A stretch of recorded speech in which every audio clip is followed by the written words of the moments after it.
Agribusinesses across West Africa and Europe gathered at the Accra International Conference Centre to showcase their latest technology and machinery in the agriculture sector.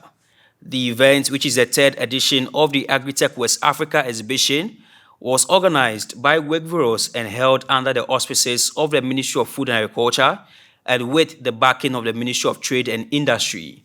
Deputy Minister in charge of crops at the Ministry of Food and Agriculture, Yao Frimpong Ado, will launch the 3-day exhibition called on investors and stakeholders along the value chain to value agriculture and enhance food security. It is a pleasure to be with you this morning. And this comes from the Minister of Food and Agriculture. We greet you and we bring you good felicitations from that ministry and assure you that whatever is going to happen here in the days that on the program is something that the Ministry of Food and Agriculture has considered carefully in this new Planting for Food and Jobs, the phase 2. According to him, Ghana is a strategic hub for agribusiness investments due to its conducive and friendly business environment, peace, international relations, reputation, and a thriving agricultural community. There are several factors that will motivate any investor to come to Ghana. First of all, some people don't believe it, but seriously speaking, we are the center of the world. And two, it takes a shorter period for anybody to travel outside the African continent to Europe or Asia or whatever. It's shorter from here going. And three, the kind of security that we have in this country, peace and security that we have in this country is something that maybe we because we've not gone to war before, we underestimate the value of the peace and security that we are enjoying here. It's not good. So these three things, and when you invest in Ghana, your investment is safe, very safe in this country. And our laws, I am a parliamentarian, and I know the kind of laws that we've passed in the House opposite us that will protect individuals' investment and incomes in this country. So once you are law-abiding, I mean, this is the place to be. That's why you see a lot of people come here, in spite of all the challenges that we feel here. People want to come to Ghana on a daily basis.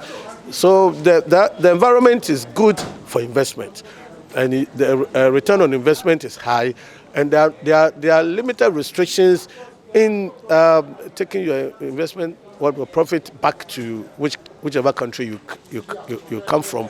That is what is motivating a lot of such new companies to still be coming to Ghana for investment purposes.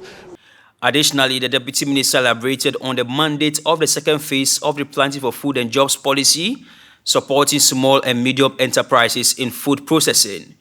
According to him, the second phase of the policy enables farmers and food processors to access ready markets, aggregators, and good warehouse facilities. The Indian ambassador to Ghana, Manish Gupta, also highlighted the lucrative nature of Ghana's agribusiness sector, provided the necessary investments are increased. He explained that Ghana's economy is predominantly dependent on agriculture, with the sector contributing close to 20% of Ghana's GDP and 60% of the population employed across the agricultural value chain. One thing I would certainly like to point out, as a fellow developing countries, I think in India and Ghana, our agricultural situations have a lot more similarities.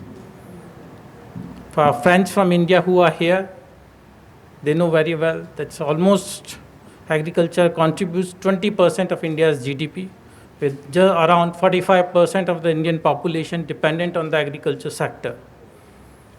In the same way, in Ghana, if you see, the share of agriculture in GDP is around 20%, and 60% of the population in one way or another is dependent on the agriculture.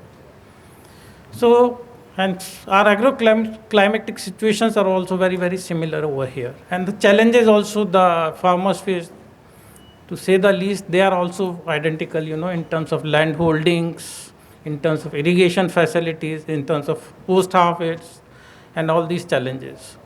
So, and that's where I think India perfectly comes into play, because ours is an impressive story since the times of independence, from a country which was overly dependent to become self-reliant in food and agricultural production.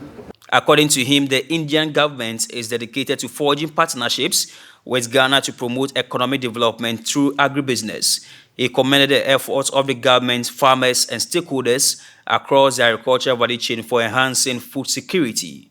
Prince Opoku Dugbe reporting for Agribusinesses TV, Accra.